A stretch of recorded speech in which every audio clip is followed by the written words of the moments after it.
आदरणीय प्रधानमंत्री जी, हमारे वर्ल्ड व्यू टेलीविज़न की तरफ से सबसे पहले मैं आपका स्वागत करती हूं और आपने जो थोड़ा सा वक्त निकालकर हमें इंटरव्यू देने के लिए हामी भरी है उसका मैं तहे दिल से आपका शुक्रिया अदा करना चाहती हूं। आपकी इलेक्शंस जनवरी में आपने अनाउंस की हैं। मैंने बिल्कुल नहीं अनाउंस उसकी इलेक्शन जनवरी में होनी चाहिए कहते हैं, आने वाले जनवरी में, लेकिन इलेक्शंस तो किसी भी वक्त हो सकते हैं। हो सकती हैं। हाँ, खाली एक लिमिट है उसके बाद जिसके पहले करना हो। क्या इसका मतलब ये भी हो सकता है कि आप मिड टर्म इलेक्शंस मई में करवा लें? आप देखिए, इस पर हमने सोचा ही नहीं है तो इसका क्या जवाब दे सकते। हो सकता है मौसम आपको पसंद आए मई का, और हो सकता है आप इलेक्शंस करवाएं। नहीं कोई सोचा कारण तो नहीं है उसके लिए। लेकिन you are famous for springing up mid term कभी भी नहीं। इलेक्शंस अभी तक नहीं हुआ। आप मैं पिछले कोई दो हफ्तों से यहाँ वैंकूवर से आई हुई हूँ और देख रही हूँ, अखबारों में पढ़ रही हूँ, पंजाब स्थिति के बारे में आप सारी सरकार भी बहुत चिंतित है, लोग बहुत चिंतित हैं, ख़ासतौर पे बाहर वैंकूवर के इलाके में जो हमारे पंजाबी भाई बहन रहते हैं वो भी बहुत चिंतित हैं। पंजाब की असली स्थिति क्या है, उसके बारे में आप अपने शब्दों में कुछ बताइए। स्थिति तो गंभीर है। वहाँ के एक राजनीतिक दल यानी अकाली दल ने कुछ मांगे रखी, कुछ धार्मिक मांगे, वो अधिकांश हमने मान ली जी। कुछ ऐसी थी जो हमें लगा कि हम नहीं मान सकते हैं, लेकिन ऐसा भी हमें लगा कि वो समझ गए उस बात को। एक मांग ऐसी थी जो हमसे संबंधित इतनी नहीं थी, और वो दूसरे कुछ राज्य हैं भारत के, वहाँ के, और वहाँ के गुरुद्वारों के जैसे अपनी कमिटीज़ या बोर्ड्स हैं उनका था। तो उस पर हमने कहा कि हमें कुछ ख़ास एतराज़ नहीं है, लेकिन इन सब लोगों से बात करना होगा, स्टेट के क्या नियम हैं और ये सब देखना होगा। उसके बाद कुछ दूसरी मांगे राजनीतिक समझ सकते हैं, या जो भी पानी पर, ज़मीन पर, और वो दूसरे राज्यों से संबंधित हैं जो आसपास के पड़ोस के राज्य हैं। तो जब तक वो भी राज़ी नहीं होंगे तब तक हम तो कुछ कह नहीं सकते। 2 दफ़े ऐसा एक अवार्ड या निर्णय हम दे चुके हैं। अच्छा। अब वो माना नहीं गया। अच्छा। तो अकेले फिर हम फिर से दें तो उसका कुछ उससे चीज़ सुलझेगी कि नहीं, ये कह नहीं सकते। हमें लगता है कि कुछ इस समय कुछ एक्सट्रीमिस्ट वहाँ पे ज़ोर पकड़ गए हैं, ख़ासतौर से नौजवान कुछ, और जैसे आपने अखबार में देखा होगा, वो मोटरसाइकिल पे जाके या किसी तरह से बहुत लोगों की को मार रहे हैं, हत्या हो रही है। हाँ, बाहर के जो थोड़ा उसमें कुछ फंडामेंटलिज्म भी है, क्योंकि हत्या ज़्यादातर सिखों की ही सिख कर रहे हैं, मतलब अकाली लोग। अब जैसे जो एक आज के अखबार में आया या कल शायद आया था कि एक सिख अखबार वाला है, अकाली नहीं है, दूसरी हमारी पार्टी का भी नहीं है, विरोधी दल का है, लेकिन उसकी दाढ़ी नहीं है। वो मोटरसाइकिल पे अपने भाई के संग जा रहा था, भाई की दाढ़ी है, तो वहाँ उसको पकड़ा कि तुम गद्दार हो, और उसको गोली से मार डाला। हालांकि वो सिख है। वो सिख ज़्यादातर हैं, दूसरे भी हैं। जैसे हमारे यहाँ तो हर ही धर्म में कई सेक्ट्स हो जाते हैं। बिल्कुल हो जाती हैं। तो अब निरंकारीज हैं कुछ, वो सिख तो पक्के हैं, लेकिन सिख होने के ऊपर वो उनकी ऐसी एक संस्था है जिसमें दूसरे लोग भी हैं, हिंदू, मुस्लिम, ईसाई, जो हर एक अपने धर्म का पालन करता है, लेकिन ये लोग संग मिलते हैं। आप उसको कह सकते हैं नेशनल इंटीग्रेशन की भावना से, या ये कि मिल के मेडिटेशन करते हैं, ऐसी प्रार्थनाएं करते हैं जिसमें सब जुड़ सकें। इसके माने नहीं कि अपना धर्म छोड़ा, लेकिन अपना धर्म भी है और उसके ऊपर कुछ चीज़ है जो दूसरों को से मिल के कर सकते हैं। आपको ये भी मालूम है कि हमारे देश में कोई किसी भी धर्म का हो, वो दूसरों का आदर करता है। बिल्कुल करता है। जैसे गुरुद्वारों में बहुत से हिंदू जाते हैं, मुस्लिम्स के दरगाह में भी हिंदू जाते हैं, मुस्लिम्स हिंदू मंदिरों में भी अक्सर जाते हैं।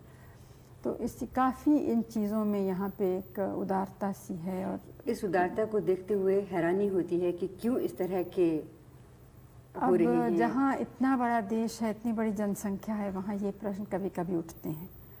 हमारी तो यही आशा है कि जो ठीक सोचने वाले हैं और राष्ट्र हित सोचने वाले हैं वो इसके ऊपर उठेंगे और किसी तरह से हम इसको सुलझा सकेंगे। बाहर रहने वाले जो भारतीय हैं, क्या आपके विचार में इसमें कुछ मदद कर सकते हैं? क्योंकि वो बहुत ज़्यादा एंक्शस हो जाते हैं, बहुत ज़्यादा अपसेट हो जाते हैं जब इस तरह की वो खबरें पढ़ते हैं, सुनते हैं, देखते हैं। उनका क्या योगदान हो सकता है? योगदान तो ये है कि तो अफवाहें नहीं मानी, क्योंकि वैंकूवर के बारे में मुझे नहीं मालूम, लेकिन लंदन से कोई आए थे लोग, उनका इतनी गलत बातें फैलाई जा रही थी पंजाब के बारे में जी। और कि वो बहुत ही परेशान थे, लेकिन उन्होंने जब असलियत बताई और ये भी कहा कि आप में से आप अपने तरफ से किसी को भेज के देखिए, तो आए भी वो लोग कुछ, तो यहाँ उन्हें इत्मीनान हुआ और यहाँ से गए। क्योंकि ये बिल्कुल सच नहीं है कि सिखों के ख़िलाफ़ या अकालियों के भी ख़िलाफ़ कोई भी नाइंसाफ़ी है। ज़ाहिर है, बल्कि उसका उल्टा ही कह सकते हैं, क्योंकि वो औरों से कुछ ज़्यादा ही आगे बढ़े हैं अपने हिम्मत और योग्यता और क्षमता से, और ख़ास तौर से इसलिए कि वो मेहनत करने वाले लोग हैं। और आपने देखा है कि हमारे यहाँ ऊंचे ओहदे, छोटे ओहदे, हर जगह आप पाएंगे उन लोगों को, हर गांव में पाएंगे, हर प्रांत में पाएंगे।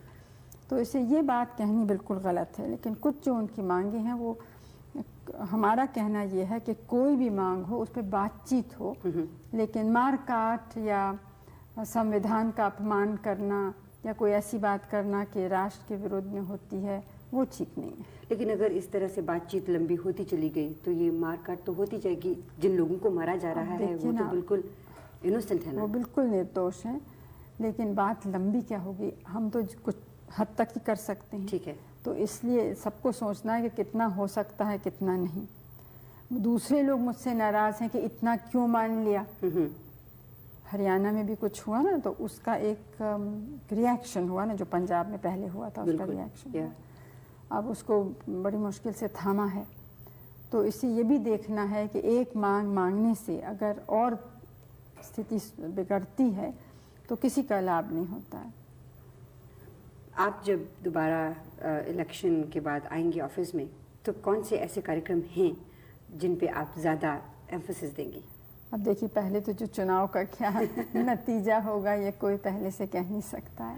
मान लीजिए आप आ जाती हैं। दूसरी बात यह है कि हमारी एक बहुत स्पष्ट और साफ नीति है, और वो नीति है कि अपने देश को हम मजबूत बनाएं। इसलिए नहीं कि किसी और को धमकी दें या किसी पर हम हावी होना चाहते हैं, दबाव डालना चाहते हैं, लेकिन इसलिए कि यहाँ की इतनी बड़ी समस्याएं हैं कि उनका समाधान करने के लिए हमें अपनी ताकत ही चाहिए। ये बहुत बड़ा देश है और इतने बड़ी जनसंख्या को कोई बाहर का मदद नहीं कर सकता। कितना भी धनी और बड़ा देश हो, वो हमें नहीं कर, हमें खुद ही अपने पैर पे खड़ा होना है। इसलिए हम ताकत चाहते हैं। अच्छा, अब ताकत कई तरह की, एक तो एक, इसके माने सबको एक होना चाहिए, अनेक धर्म, अनेक भाषाएं, अनेक प्रांत, जातियाँ।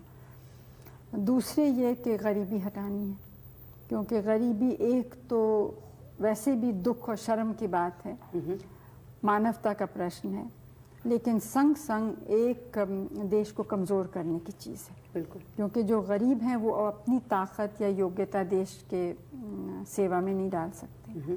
तो मुख्य काम तो हमारा ये है, देश को मजबूत बनाना और गरीबी दूर करनी। असल में तो मजबूत बनाना है ना, कि जिसमें आज़ादी को हम अपने रख सकें।